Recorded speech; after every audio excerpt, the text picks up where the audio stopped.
Episode 86, Retrospective. Armin watches Daz's body sink into the sea after being shot by Connie Springer.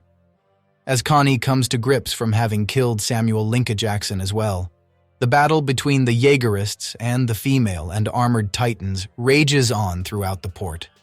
From their shelter, partially below ground, Hanji learns for the first time from one of the Azumabito mechanics that it normally takes them a full day to prepare the flying boat for flight.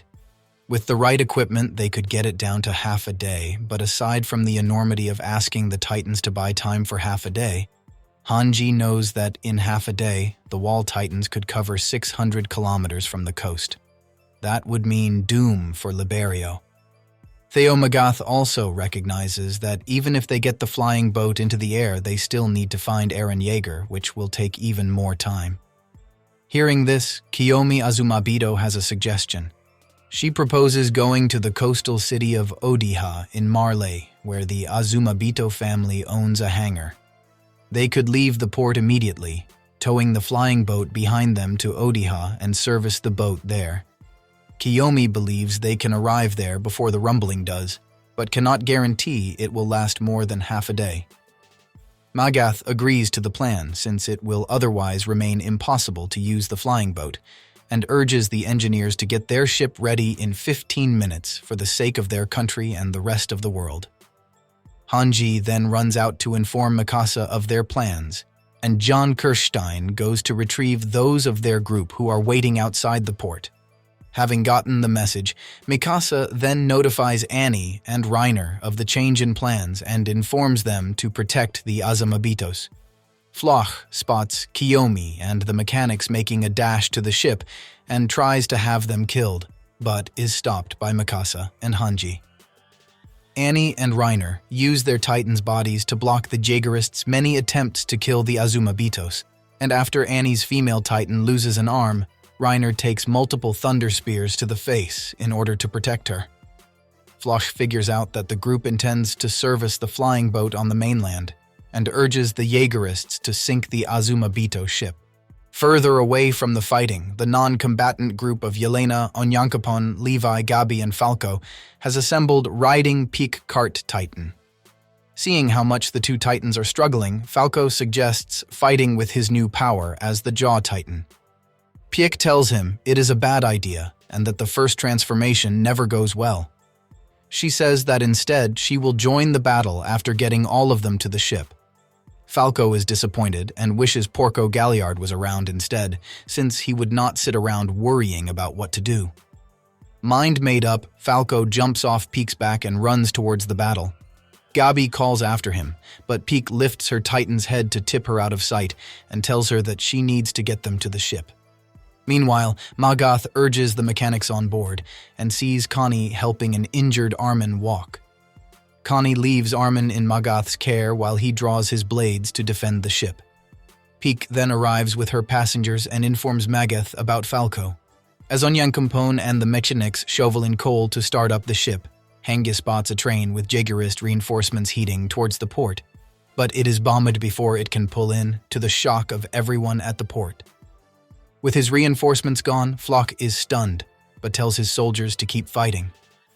Elsewhere, Jean finds Falco, who is busy scraping his bloody hand with a nail in an attempt to transform. Jean tells Falco to get on the ship, and Falco initially agrees, but then he sees the female and armored Titans who are being subdued by thunder spears. Jean leaves to join Connie and Mikasa in defending them, and Piek joins the fight as well. Falco then charges into the chaos and transforms into the Jaw Titan. The Jaegerists break ranks in the mayhem, and the scouts realize this is their chance to head for the ship. Seeing the direction the battle is heading, Floch barrels through the scouts and past both the Jaw and Cart Titans, in order to aim a thunder spear at the Azumabito ship in desperation. However, just before he pulls the trigger, he is shot by Gabi from the deck of the ship, sending his spear off target into the water. Floch himself also lands in the water and sinks below the surface. The tide of battle turns against the Jaegerists, and the ship's horn sounds as Onyankopon shouts that they are ready to leave. Falco, however, is out of control, even though there are no longer any enemies for him to fight. He attacks Peak, pinning her cart titan beneath him. Understanding what is happening, Magath runs over with a blade and calls for Peak to hold Falco still. While she does, Magath precisely cuts open the jaw titan's nape and pulls Falco out of his titan, subduing it.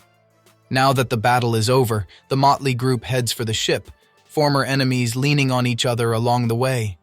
Magath hands an unconscious Falco over to Onyankopon and tells him to leave immediately. He intends to stay behind to hold the rear. As the ship leaves, Magath runs through the port, eyeing a captured Marleyan cruiser.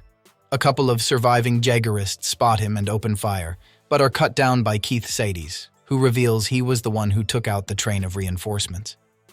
When Keith asks why he is still here, Magath explains that he wants to destroy the cruiser in order to prevent any pursuit. Keith agrees to give him a hand. The two of them make it down into the belly of the ship, where Magath prepares to light the gunpowder stored in the ship's magazine and suggests this is Keith's last chance to leave. Keith, standing guard at the door, declines, saying that he has been looking for a good time to die. The two men talk about the young people who have been in their charge and how they inspired them. Though Magath refuses to take any credit given what he had put the warriors through, Keith thinks the children would be proud of him. By now, the Jaegerists have found them and begin pounding on the door. Magath thanks Keith and the two men exchange their names. Then Magath ignites the gunpowder. The Marleyan cruiser explodes and begins to sink, killing them and all the Jaegerists on board. On the departing ship, those on the deck observe the explosion and are sad about Magath's sacrifice. Inside, Hanji informs Annie and Reiner that their journey will take them to Odiha and not Liberio, which they will not be able to save in time. Annie collapses, saying that now her reason for fighting is gone and she wants to leave the ship. Hanji tries to mitigate this, telling Annie that Magath understood this as well, but still gave his life so they could continue and save others. Dispirited, Annie asks Mikasa one more time whether she could kill Eren, or if she could stand by and watch if Annie tried to do the same. Mikasa is silent, and Annie admits that she is tired of all the violence and does not want to keep fighting her and the other scouts, not even Eren.